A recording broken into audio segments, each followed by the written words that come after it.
বিড়ালটি হঠাৎ জীবিত কুকুরটির গলায় এক কামড় বসিয়ে সেখানে ওই কুকুরটিকে মেরে ফেলল।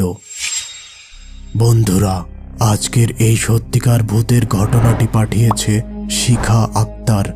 আর এই ভৌতিক ঘটনা ঘটেছিল তার বড় ভাই মঈনুদ্দিনের সাথে।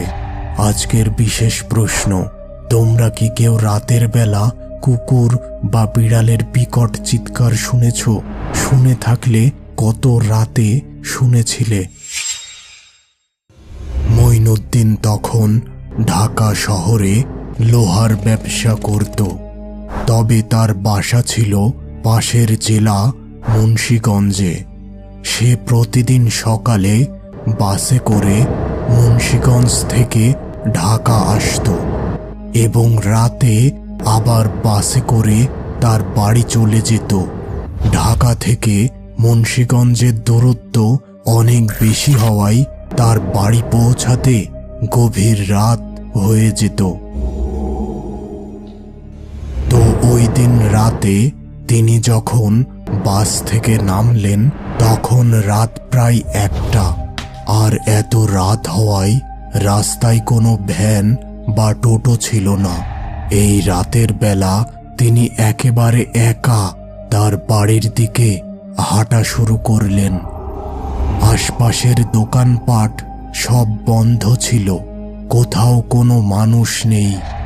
কিছুটা পথ অতিক্রম করতেই তার মনে হলো পিছনে কেউ যেন তাকে ফলো করে চলেছে। তিনি দ্রুত পিছনে তাকালেন, কিন্তু সেখানে কাউকেই দেখতে পেলেন না। আর এমন সময় তিনি কিছুটা গরম হাওয়া অনুভব করলেন। এবার তিনি কিছুটা ভয় পেলেন আর দ্রুত আবার আগের মতো বাড়ির দিকে হাঁটা শুরু করলেন। অর্ধেক পথ পাড়ি দিতেই তিনি সামনের অন্ধকারে একজন মানুষকে দেখলেন। তিনি ওই মানুষের কাছে যেয়ে বললেন, আপনি কে? কোথায় যাবেন? আপনি চাইলে কিন্তু আমার সাথে আসতে পারেন।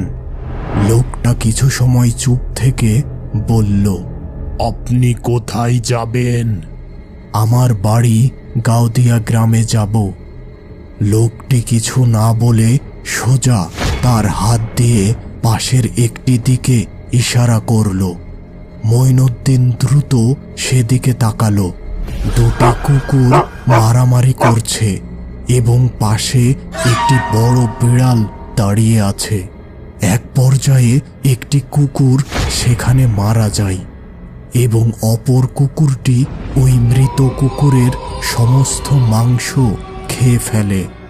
এই দৃশ্য দেখে মঈনুদ্দিন ভীষণ হকচকিয়ে যায়।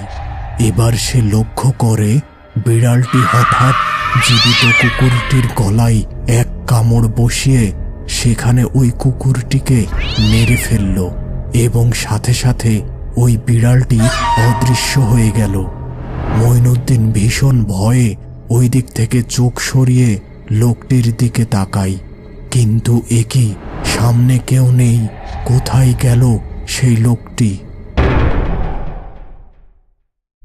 মঈনুদ্দিন আর কিছু না ভেবে দ্রুত দৌড় শুরু করে তার বাড়ির দিকে। বেশ কিছু সময় দৌড়ে সে তার বাড়ি পৌঁছে যায়। ঘরে প্রবেশ করে সে আগে এক গ্লাস পানি পান করে।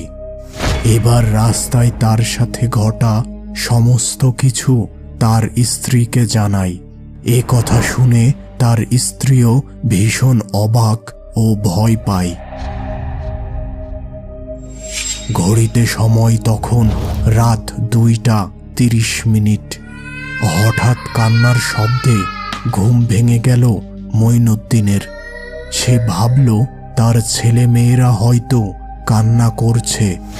সে দ্রুত ঘর থেকে বাহির হয়ে তার ছেলে মেয়েদের রুমের দিকে রওনা হলো, কিন্তু ঘরের কাছে যেয়ে বুঝল কান্নার শব্দ সেখান থেকে আসছে না। এমন সময় কে যেন তাকে পিছন থেকে ডাক দিল, মঈনুদ্দিন। সে দ্রুত পিছনে ফিরল এবং যে দৃশ্য দেখল তাতে সে ভীষণ ভয় পেল।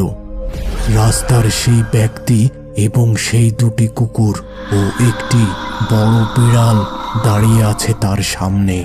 এবার সে বিকট একটি চিৎকার দিয়ে সেখানেই অজ্ঞান হয়ে পড়ে গেল। মঈনুদ্দিনের যখন জ্ঞান ফিরল তখন সে নিজেকে তার বিছানায় আবিষ্কার করল এবং সে তার স্ত্রীকে রাতের সমস্ত ঘটনা বলল। তার স্ত্রী এসব শুনে ভীষণ ভয় পেয়ে গেল এবং তিনি একজন হুজুরকে ডেকে নিয়ে আসলেন। হুজুর এবার সবকিছু শুনে বললেন, গত রাতে তুমি যে ব্যক্তি ও প্রাণীগুলো দেখেছিলে সেগুলো আসলে জিন ছিল। তারা তোমাকে ভয় দেখাতে চেয়েছিল। এই কথা শুনে মঈনুদ্দিন ভীষণ ভয় পেয়ে গেল। তোমার উচিত এই বাড়িতে দোয়া মাহফিল করা, যাতে করে এই সমস্যা থেকে মুক্তি পেতে পারো। আর রাতের বেলা কখনো একা ঘোরাঘুরি করবে না। এরপর মঈনুদ্দিন তার বাসায় দোয়া মাহফিলের ব্যবস্থা করে এবং এরপর থেকে তার সাথে আর কোনো প্রকার অস্বাভাবিক